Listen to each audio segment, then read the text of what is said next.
Right. What's happening, everyone? And welcome to another episode of Unparalleled Sports Talk with yours, Kwame Fisher Jones. As always, I am him.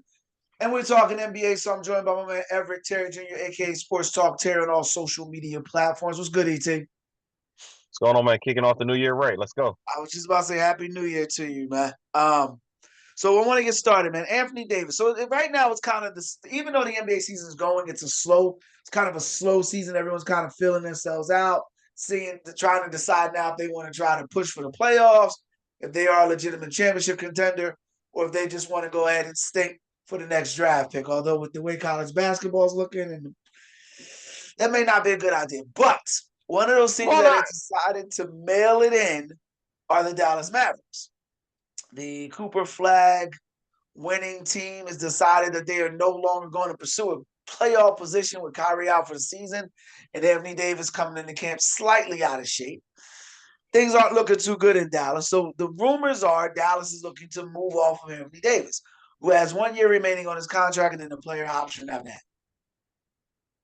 And the team that keeps popping is the Warriors. I'm out in the Bay Area. Well, I'm actually in the Valley, not too far there. And the Warriors are rumored, and it felt like for years everybody was headed to the Warriors.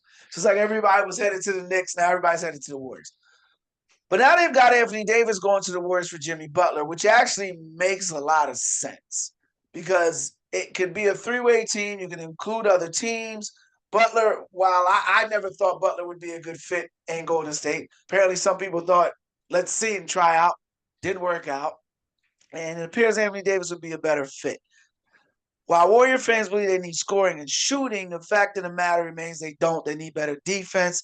They need guys to get timely buckets for them in the playoffs when Steph is either out or not playing well. So my question for you is this. First, do the Warriors need Anthony Davis? And if not, who does? Floor is yours. There's not a lot of teams that couldn't use an Anthony Davis, the Warriors being one of them. Will it make Brother, them? Well, I'm, need. I'm getting there. Do they need him? I mean, if we're talking about him healthy, sure. Who can't use a 25 and 10, 11 guy with 3 blocks? I mean, absolutely. It definitely makes them better. The problem is how many games is he actually going to give them? 10, 12, 18, like you're taking an under on whatever the line is on how many games he's going to play because he gets hurt waking up in the morning with a migraine. He gets hurt blinking his eyes in the bathroom. Like he gets hurt doing almost anything. And so Mr. Glass has a hard time staying healthy on a team that's predicated outside of Steph of being a relatively physical team. When you got guys like Draymond, you had Kevon Looney in there for years, guys who get down there and bang and mash and mix it up. I mean, I don't know where Anthony Davis comes in and fits that mold outside of being able to be a guy that can space the floor and give them a different option defensively for teams to worry about. Can he play off of Steph? Absolutely. Can they run an amazing pick and pop or pick and roll 2-man game? Yes.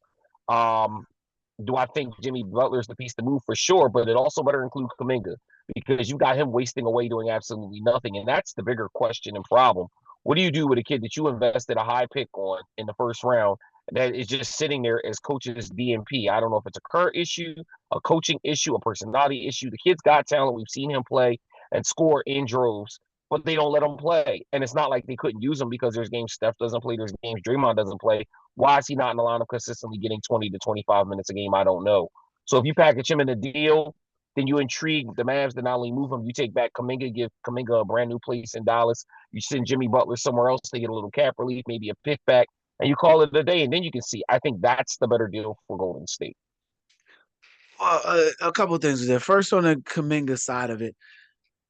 So, full disclosure, yes, I did work for the Warriors, and one of my assignments was during the Kaminga's rookie year, Kaminga, Moody, and Wiseman during that whole Warriors transition phase. I covered a lot of Kaminga games as a game statistician, and the first thing I noticed was he was not a basketball player that played the score. He was not a basketball player that played the time. He was not a basketball player that played anything other than just playing. And, he only has one direction, and that's forward. There's no lateral game to him. There's no basketball acumen. He just plays the game. He doesn't play hard. He doesn't play soft. He doesn't play with nuance. He just plays the game. There's nothing wrong with that. But if you're trying to win, as the Warriors are, it doesn't fit. And you combine that with dropping a young man off in the middle of the Morehouse of basketball, Like people talk about Ivy Leagues. They're in the Golden State Warriors are the Morehouse of basketball. Their basketball IQ between Draymond, between Steph, between Clay when he was there, Looney when he was there, and Kerr is off the charts. That's not Kuminga's game. So the 25 points he would give you on a Warriors team aren't going to be 25 points that lead to winning basketball. That's why he doesn't play. I'm not of the school of thought where you got to trade him, he's wasting away. Brother shouldn't have signed the contract then. I mean, when it's all said and done, he shouldn't have signed the contract. He knew what he was getting into. That's why you haven't heard much from him. Hopefully, for his sake, on a personal note, they make a move. But if I'm an organization, if I'm the Warriors, I'm not just going to trade him away to help him get wherever he wants to go or because he's wasting away. Now, I throw that into you to mention this with Anthony Davis. When I think of a team, now Anthony Davis is 20-10 right now. It's 21 points, 11 rebounds. That's that. Those are his numbers. And I always seem like I bag on this guy, but I just got to throw this out there. There's a 7-footer in Philadelphia that's 21 points and 6 rebounds a game. I want to say that again. Anthony Davis, through all his trials, tribulations, everything, 21 points, 11 rebounds. Big man in Philly is 21 points and 7 rebounds. So he you also ask, plays 22 to 25 minutes a game. He doesn't play a full game. They limit his minutes I on know, purpose. I know. It's always something to be. The point is, I take you there to bring you there. A team that could use him would be Philly. Philly could use him perfectly. He would fit in perfect with Philly, mainly because the way that Embiid plays, as far as in one game and out 5, that's what Anthony Davis does. The only difference is Anthony Davis is in one game and out 3. So Philly gets 2 extra games in the mold. The problem is Embiid is worth 60 plus million next year. Not next year, but the year after. Dallas can't take that money back. Dallas can't take that money back. So now you got to move off of Philadelphia. Who actually needs Anthony Davis, though, would be a team like Philly, a team like Orlando. That type of team that could use him as a third, possibly fourth option, who wouldn't be losing much in games when he's not there, but gains a lot. It's like that old phrase, the ceiling is higher than the floor, if that makes sense. Your ceiling is higher than the floor. Anthony Davis is a guy that has to go to a team where they get more out of him and don't lose much without it. And Philly comes to mind instantly. And like I said, Orlando comes to mind instantly. I always feel like Orlando's one veteran away from getting to the. They're like, what is Orlando, like 19-14 right now? You can fact check that for me. And they're a team that goes there. There's a benefit to Anthony Davis, even through the injuries. I think he hasn't played more than 70 games. I think he played 70 games once. I want to say in 2023. Prior to that, he hadn't With the played Lakers. 70 games since 2016, that season. But there's a benefit to the games he does play. There's a benefit to him being in the playoffs. And there's the rebounds, the defensive effort. It's going to be there when he's on the court. I think you would agree with me. When he's on the court, everyone will agree to him, man, he plays hard. I don't think you can say that for other people that miss due to injuries. So a team that needs him is a team that's pushing to the next round. I'm going to throw one more team out there, and I'm going to give it back to you. It's actually a team that could use another Maverick in Klay Thompson. And we're going to transition to them in a second. The Detroit Pistons. I did all the two-stepping to bring you back to a point where they're financially, contractually, they don't have much to give Dallas. So you got to incorporate other teams into the deal. But what Davis would give them on the court, and like I said, even through Klay Thompson there, what they could give them on the court are those championship moments, those game playoff ceiling moments that Cleveland missed last year that allowed them to get bumped out of the playoffs, that Oklahoma City managed to find when they added a Caruso that allowed them to get to the finals. While they don't stuff the stat sheet, you don't see it in the stats. You see it in the playoff performances of other players, and you see it in the wins. That's a team that could use him. That's a team that should go after him. The problem is financially, it's not going to make that sense. For the Warriors, though, I don't think it's a good deal at all. I don't think it makes much sense for them. And I don't think they're an Anthony Davis away from another championship run. Floor is yours. Agree. I agree. They're not an Anthony Davis away. I think he gets them closer. And now with Joker down, you don't know how his knee's going to react. I mean, you've got the creme de la creme of of OKC, who's been struggling with the San Antonio Spurs. We touched on that. The Spurs looking good like the bee's knees. That's another team who could use an Anthony Davis. You put him and Wemby on the same floor. My God, where are you going to get into the paint at all? Like, you better be only shooting jumpers. And Anthony Davis doesn't have to be the guy. I mean, he basically comes there and he might be the third option because he's playing behind Fox and Wemby. Now he gets to go to a team where he doesn't have to come out and put up 26 and 10. He can just kind of play his game, let it Which come to is him, be a defense. space eater, which is defense. Be that defensive prowess that allows Wemby to not have to get down there and bang with his frail body. He can kind of just play out in the wing and do what he does and score at will. And it gives them a whole new look. And they've got pieces to move. So that's something to consider as well. The Spurs look like a good potential fit for him. The Pistons is intriguing. I didn't really think about it, but they make sense too because you're right. I mean, the only person I can really see them giving back is Tobias Harris. And why would the Mavs want Tobias Harris? Like, I mean, Tobias Harris and maybe some young players. I mean, they've got some young guys. They've got Jaden Ivey, who's coming off an injury. I mean, they've got some players there that they could move over to make the deal fit and make it intriguing for Dallas because Dallas wants to get younger and get out of cap hell. I mean, you figure they're probably going to move off of Tobias either way and probably just out him. But it would make sense for Dallas to kind of get off of his contract and free up some cap space. You never know what it's going to look like in free agency in a year or two. So you kind of want to see where you are and get some pieces to build around Flag. Maybe take a couple picks back if they could get the Thompson brother, the other Thompson brother. You never know how the deal might shake. But for Detroit, the window to win is right now. They're the best team in the East by a pretty good margin. And I mean, honestly, I think they can compete. They match up very, very well with OKC. They match up pretty good with San Antonio because Duren's not afraid of Wemby. I mean, is it still a mismatch? Yeah, but he makes him work hard because he's so physical. You know, Jalen Duren's a man child. He's from Philly. He's a I was about boy. to I say mean, Philly's own.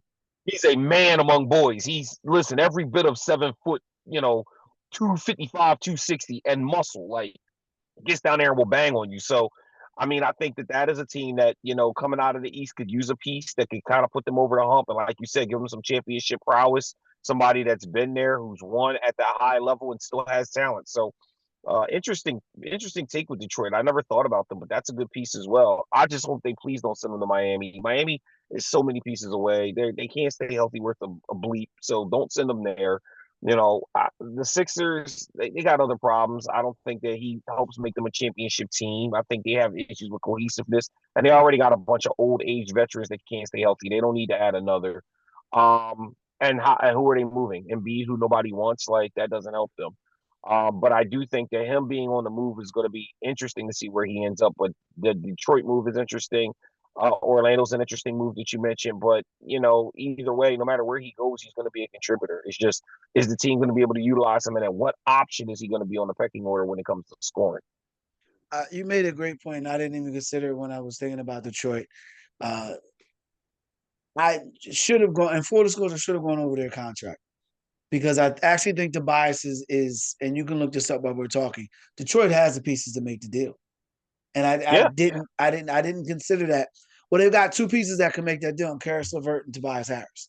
Financially, those can be, and now you're talking about draft picks and Jaden Ivey coming off of an injury who would fit seamlessly with Cooper Cup. I mean, let's be realistic. flag. Excuse me, Cooper Flag. Thank you. Wrong sport. But Yeah, he plays near where you live. let's be realistic here. We don't know what the hell Jaden Ivey is, and we'll never find out in Detroit because Cade Cunningham is that guard. Is He's that their guy? lead Yeah, guard. he's never going Yeah, to he's like, unseat him. and you win when he has the ball in his hands. And we're going to talk about Cade Cunningham ad nauseum in a minute because I got a whole segment for him. But you look at Detroit's foundational pieces. So I've got it up right now. Their foundational pieces would be Cade Cunningham, Isaiah Stewart, and Azar Thompson. Those would be the guys that they are pretty much hitch their wagon to. You can throw out a Duncan Robinson. You can throw out I wouldn't give up Jalen, but hey, listen, if you're bringing in Anthony Davis and you got a I'm not backup, giving up Jalen Durant. yeah, No, I'm not giving him up. well, here's the thing. I would say I wouldn't want to give him up, but if it gets me Anthony Davis and let's say a Daniel Gafford, you making that deal then? I don't know what Gafford's contract is like. They also got Lively too. So if you're getting Davis and Lively, yeah, I'm giving him up because your core pieces are simple. Your core pieces, like I said, are essentially Cunningham and Thompson, and that doesn't take away the defensive effort of your team. And you still got Paul Reed on that roster. And they've got another big man People, who's name, Isaiah Stewart. So, you still got beef stew. depth in the go ahead, what's that? I said, yeah, beef stew. Yeah, so you still got depth in the back in the front court there. And Ivy, while he's coming off an injury, Dallas isn't trying to win. Like that, I hate to say it that way, but Dallas isn't trying to win. They're trying to save They money tell because Kyrie, Kyrie was like, I want to come back in January. They were like, nah, take your time. Don't yeah, rush it. Nah, we and come back for around March. what? For what? Like you're gonna trade Kyrie? Kyrie's contract is basically unmovable right now because you're not gonna trade for a lead guard in the middle of the season. So what are you talking about there? But yeah, I love the Right. Pistons, and we'll go and stay at that light. I love the Pistons for that move for a few reasons. Because the Pistons also need shooting. And I got another guy in Golden in Dallas who's one of the greatest of all time. Got into a heated discussion with my brother-in-law with him. Got in a heated discussion with my brother-in-law on Thanksgiving about it because the Golden State Warriors, ironically, last year, he was adamant last year that when he came, when he returned, or last year during the playoffs when Steph went out, that they lost because they didn't have any shooting. And I said, now, how ironic is that you let one of the best shooters of all time walk out the door, and then you turn around and say to me that you lost And because so you you don't didn't have have any shooting. Isn't shooting. that wild? Right. It's crazy. He said, well, no, Clay's not a good shooter. My guy, you're going to let one of the all-time greatest shooters walk out the door and say, well, this year he wasn't a great shooter. You don't And he think it said was he was willing to take a reduced contract to stay. He didn't want to leave. They offered him money, but at that point it was gone. But the point is, I'm just keeping it on the court. The point is, he's still one of the all-time greatest marksmen. And you're not asking him to win you games. You're not even asking him to win you a playoff game. You're asking homeboy to stand tall for a quarter. You're asking Klay Thompson to come in at roughly 20 mil, could be on a young team and teach these guys how to win. Now, it'll never happen because Clay's not going to a cold weather state. Like he'd rather lose in Dallas than win in Detroit. And that's fine. I Right. don't know the brother personally, but that's how it is. But I just love Detroit to make those moves and staying at that light. I feel like they have an MVP candidate that no one talks about in Cade Cunningham. And I watched Detroit play. I watched the success that they have. I look at a guy that's giving you 40 points twice this year already, 22-8 when he's in the lineup, but he's only got eight games of those 30 where he's going over 30 points. That's the problem. That's why no one talks about Cade Cunningham as an all-star candidate. I mean, excuse me, as an MVP candidate. Guy's giving you 17 assists in one game. In his last 5 games, he had 17 assists, 15 assists. He's the best player in the Eastern Conference. I agree. And I don't even think it's close. Jalen Brunson No. should be mentioned, but that's it. I can't think of a player in the Eastern Conference, especially with Tatum being hurt, that rivals him in talent, rivals him in production, rivals his team. Because you take him off that Detroit team while they have won games, they're not a legitimate team. Why do you believe? I mean, maybe Maxey. Maybe Maxey. Maxey's averaging 30. You can't discount that. Let me But the ask you right Sixers are now. very up and down. They're a 500, a little better than 500 team. We can address the Maxey real quick. Huge Maxey fan, huge Sixers fan. Detroit calls me up, offers me Cunningham for Maxey. Are you not taking that deal? Oh, yeah. I'm driving him to the airport. Okay, so enough said Listen, about that. Can I entice you to take him B while I'm at it? I mean, since we're doing gifts out here. No. Still gifts out. No said on that point. Why isn't Cade Cunningham's name being mentioned in MVP consideration? Because who watches Detroit basketball? Like, remember, they were one of the worst teams in basketball just like That 2 is such seasons an ago. unnecessary shot. Such an unnecessary shot. I mean, what do you want me to tell you? Like 2 years ago, they were the worst team in basketball. They go out and they get Monty Williams. They let him coach a half season and then they punt him. Like, who's watching Detroit basketball? Like, they were one of the worst teams in basketball. And they had Cade Cunningham. He just was hurt. So, what did you learn from this? Well, what you learned is that sometimes continuity and consistency matter. I like what JB Bickerstaff is doing. I've always thought he was a good coach. I thought he learned well from his dad. I thought he just needed a good opportunity. A team where did anybody see Detroit being the best team in the East this year? No, I sure didn't. because what Mary Band of Misfits did you see from their roster last year with what moves they made in the offseason that was going to make them that much better? I thought they had a bunch of wing guys who all kind of did the same thing, but where was the leadership going to come from? I mean, because Cade, as talented as he is, hasn't exactly been the most durable guy on planet Earth. So him being healthy is the biggest difference here. I think that he is the engine to the car. You're starting to see his evolution. I mean, Chauncey Billups called him. He said, "Listen, you got the keys to the city." When he went there, Chauncey, Rashid, and Rip all praised this kid. Said, "Listen, we watched him work out, and he's him. Like y'all gonna find out." And we're starting to see what they saw back when he got drafted. I think the big problem is, they got to show it in the playoffs. They got to show it that when they get into a series where teams can hone in on what they do well and take things away, they can counter. And that's where coaching is going to matter. And that's where his evolution to that next level is going to matter. I don't care about the fact that he's averaging 26, 9, and 6. Like, that's great. But until you do it in the playoffs, that's where people are going to elevate you. Just like SGA. SGA had an amazing season, but until he got in those playoffs and showed y'all, listen, I'm him, people didn't believe it. Now they see, oh, SGA is him, and now they put some respect on his name. Same thing with Cade. 34 games, he's missed 4 of them. I get what you're saying about the durability and coming off the knee injury 2 seasons ago.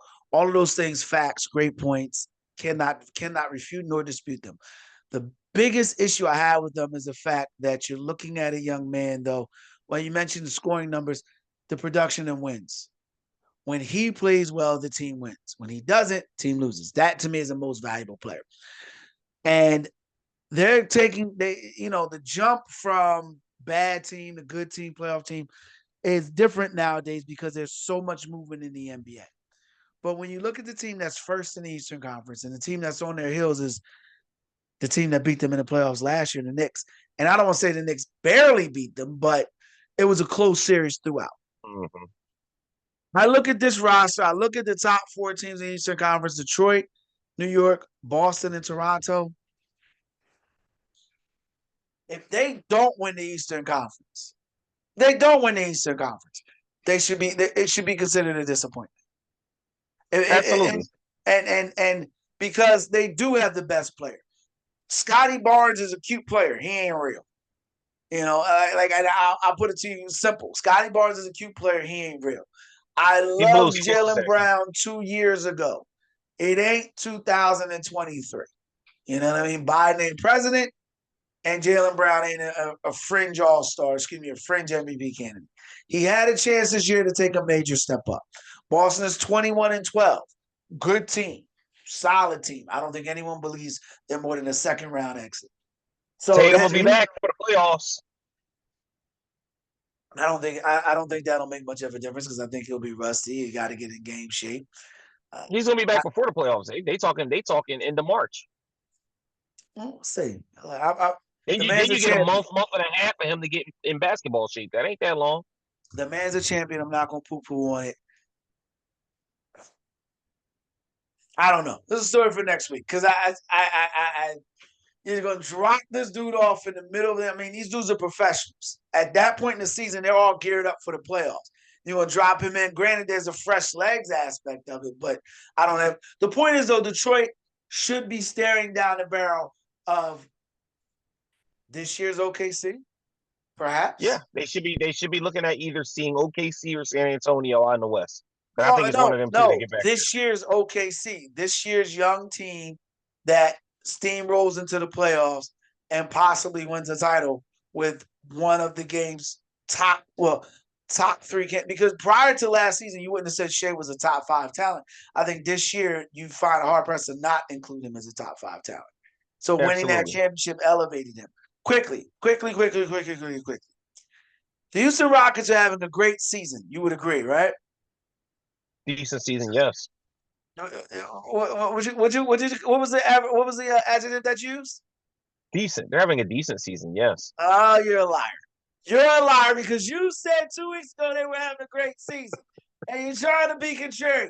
The Houston Rockets are having a great season. KD's an amazing talent. Houston is a top-tier team in the Western Conference. They're 21-10. The Lakers suck. The Lakers are struggling.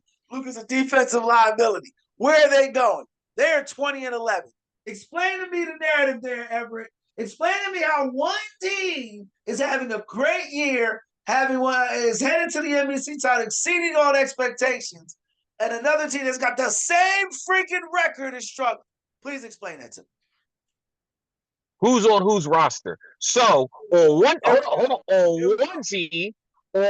team, you've got arguably one of the most improved players in basketball in Austin Reeves, and two of the top 10 players in all of basketball, and one Luka Doncic and the other LeBron Ramon James.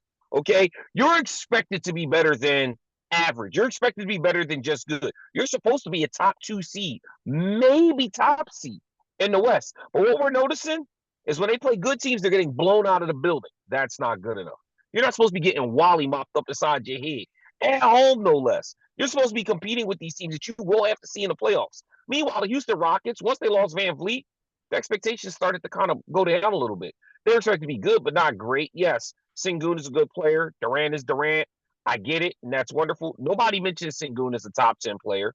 Durant's top 20, but that's about where it stops. So you're getting it. You're getting that kind of production out of guys who don't have the same level of talent, same level of depth as the other team that you just mentioned. Those are the facts. That's why people look at one way and one the other. Expectations. Let's attack that argument a little bit there. First of all, Houston Rockets are coached by one of the NBA's best coaches. God is coached in the NBA Finals, and Ime Udoka. They have one of the, and I don't think anyone would argue this. They have one of the best young talents, under 25 players in the league, in Amen Thompson. Sengun is better than average. He's top 10. He's top 5 at his position. I was about to say top. I was going to say top 10, arguably top 5 post players in the game, paint players in the game. All right. And Kevin Durant, per you, is one of the greatest to ever do it. Per you, is the greatest small forward of all time. Per you, is the baddest dude to poop between two shoes. So you're telling me that all those things went to hell because a guy named a black man named Van Fleet didn't suit up? Stop it. Come on, man. The difference is one team has LeBron James. And if his team is not undefeated, and if they lose one game, it's always the worst thing in the world. Luka should play better defense. Luka should play better defense. I make no argument there. Look, I'm not even going to hold you. You know what the issue is here? JJ Redick's the coach. That's the issue. That's JJ Redick is the coach. If JJ Redick isn't the coach, this team is probably sitting, even with LeBron James' injuries, probably 26 games, 26 wins. Thank you. I was just about to say 26 wins. Just about to. I was trying to do the math in my head, 31, 26, and 5. That's what I'm trying. That's the problem here. The Lakers because they've easily lost 5 games from coaching decisions. Easily. The Lakers are underachieving right now. And it's an effort thing. And I'm sorry. Just correct me if I'm wrong here. Effort is what? Players and coaches. Coaches are supposed to get the effort out of the players. Players aren't giving you effort. The coaches head roll. I don't care how smart they think JJ Redick. That's the problem here. With 5 minutes left in the segment, I can sum it up. The Lakers are underachieving. The problem is their bar, their expectations were so much higher than the Houston Rockets that if Houston could, because 65 win percentage is not average, my brother. And that's what the Lakers win percentage is, 65%. Houston's is 67. The difference is that you have one team that has a player that everyone knows in their heart is not in the same conversation as LeBron or Luka. That's the thing. That's what it's all said and done. So because they didn't have the same level of expectations, they're at the same threshold, but no one is holding them accountable. It's like, With the Lakers, they're expecting Lakers to be a 70% win team. That's not going to happen when you have inferior coaching. And they don't just have inferior coaching. They got mediocre coaching. Because they got assistant coaches in Nate McMillan who knows how to do the damn thing, but ain't never coached in an NBA Finals. I don't even think he's coaching in a Western or Eastern Conference Finals. I don't think about it. Scotty Brooks, one of the most underachieving coaches. You talk about Doc Rivers having talent. Scotty Brooks rivals that with some of the talent he's had and ain't been able to get it done. You could forget OKC. What about Washington? John Wall, Bradley Beal. And the boys from Philly, whose name escapes me at the time, small forward. Philly played in Kansas. The Twins. Morris. So they've had talent in Washington. Scotty Brooks wet the bed. That's the problem in the Lakers. That's the problem in Los Angeles. And that's why you're looking at a team that's the same, two teams that have the same record, but the narrative is different. And it's right. The Lakers are underachieving. It just infuriates me that when Kevin Durant manages to do just a little bit, everyone wants to love him. But this ain't a bag on Durant thing. This is a bag on JJ Redick. That's the problem in Los Angeles. I get a final segment to you. Final word in the segment to you. I agree that JJ Redick is the problem. I think he should have stuck the podcast thing and gotten a little more coaching resume under his belt than what he had. I think the Lakers need a coach that commands respect, that can get more out of Luka than what he's given. Yes, it's great that Luka's in shape, but defense is about effort. And if you can't coach effort, then you have a problem. Because number one is something that shouldn't have to be coached from the start. But great coaches know how to get the most out of their players. And it's great that Luka can give you 40, but if he's giving up 41, what difference does it make? He's still a negative on the floor. So I mean, Bron's job at this point in his career isn't to sit there and be the end-all, do-all glue guy. He's the guy that comes in, facilitates, get his couple points, helps other guys get there and uses his brain more than his body at this point in his career. So you need that guy that's going to come out and do it all, and you're not getting that from Luka, and that's why the Lakers are a team that's good but won't be great until they fix that. And Marcus Smart was supposed to help him. Where the hell has he been? He's had moments, but he hasn't had games, and that's frustrating. Bottom line is, man, JJ Redick is a problem in Los Angeles, and it's like you and I are always the first to the concert. It's like we're always the first to the store. It's like we get there before everybody else. And it ain't because it ain't open. It's not because the store ain't open yet. It's because ain't nobody figured out how to get there. They're still stuck in traffic. And JJ Redick he started out last year and they were okay. But they got exposed in the playoffs. He got laughed at by Chris Finch, laughed out of the building by Chris Finch. And here we sit right now with a team that at a 65% win percentage, 65% win percentage, is looked at as underachieving. That's insane, but it's right. Agree. That's it for this episode of Unparalleled Sports Talk. If you enjoyed the podcast, like the podcast, share, comment, subscribe, whatever your podcast platform allows you to do. For Everett Terry Jr., I'm Kwame Fisher Jones. Until next week, we appreciate your time here. You be easy.